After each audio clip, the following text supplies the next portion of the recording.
Bismillahirrahmanirrahim. Van Umut Kervanı Derneği olarak bir kısım gıdalarımızı derneğimize dağıtmaya başladık.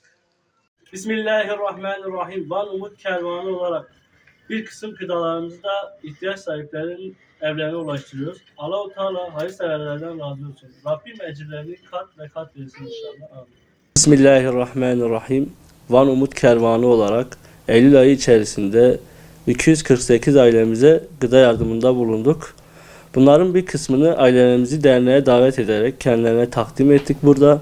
Bir kısmı da yatalak, ihtiyaç sahibi ve kendisinin buraya ulaşması zor olduğu için biz kendimiz kendi ellerimizle götürüp teslim ettik.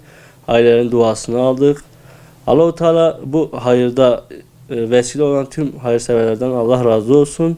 13 Ekim ve 22 Ekim arası inşallah kermesimiz olacaktır.